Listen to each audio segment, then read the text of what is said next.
முன்னாடி காட்டணும் அத. அதுக்காக தான். ஆமா அது முன்னாடி காட்றது. போ கூட போ. அனைவருக்கும் வணக்கம். நான் உங்கள் ஆம்புலன்ஸ் மணி பேசுகிறேன். இன்றைக்கி வந்து என்னுடைய திருமண நாள். காலையில் திருமணம் பண்ணியிருக்கேன். என்னோட கொள்கை பார்த்திங்கன்னா அப்துல் கலாம் ஐயாவோட கொள்கையில் தான் இருக்கிறேன். அப்துல் கலாம் ஐயா வாழ்ந்தேன் செத்தன்னு இருக்கக்கூடாதுன்றது கனவு காணுங்கள்ன்றது சொன்னார்.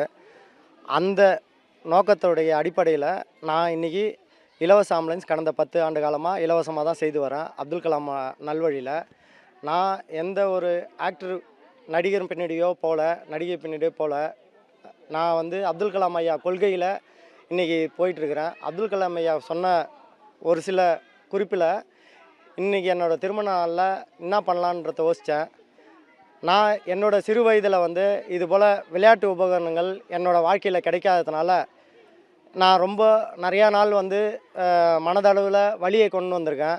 அதனால் வேண்டி எங்கள் அப்துல் கலாம் ஐயா வந்து மாணவர்களில் தான் வந்து இந்த இந்தியா இருக்குதுன்னு என்ற இந்த நேரத்தில் சொன்னார். அதெல்லாம் இந்த மனசில் அவரோட வழியில் நடந்ததுனால என்னோடய திருமண நாளில் என்ன பண்ணலான்றத யோசித்தேன்.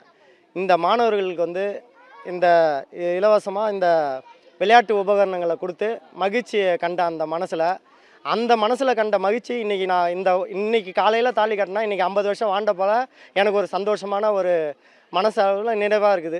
இன்றைக்கி ஒரே நாளில் 50 வருஷம் நான் வாழ்ந்த போல் நானும் என் மனைவியும் வாழ்ந்த போல் எனக்கு மிகவும் சந்தோஷமான இருக்கிறேன். இந்த நேரத்தில்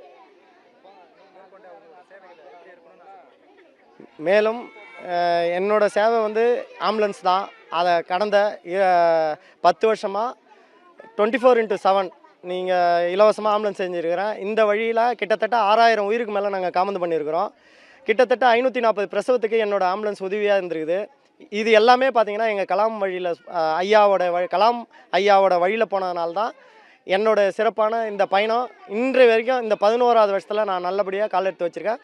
இன்றைக்கி 11வது வருஷத்தில் நானும் என் மனைவியும் சந்தோஷமாக எங்களுடைய திருமண வாழ்வதற்காக அனைவரும் எங்கள் குழந்தைங்கள்லாம் ஆசீர்வாதம் பண்ணாங்க. எல்லா திருமண நாளும் பார்த்திங்கன்னா வயசானவங்க 70 வயசுக்கு மேலே தான் ஆசீர்வாதம் பண்ணுவாங்க. ஆனால் இன்றைக்கி என்னோடய திருமண நாளில் 70 வயசு எல்லோரும் பெரியவங்களாம் கோயிலில் ஆசீர்வாதம் பண்ணாங்க. இந்த பள்ளி மூலயமா சிறுவர்கள் 10 வயசு குறைவாக இருக்கிற மாணவ மாணவிகள் எல்லாம் ஆசீர்வாதம் பண்ணதை மிகவும் மகிழ்ச்சி அடைகிறேன் இந்த நேரத்தில்.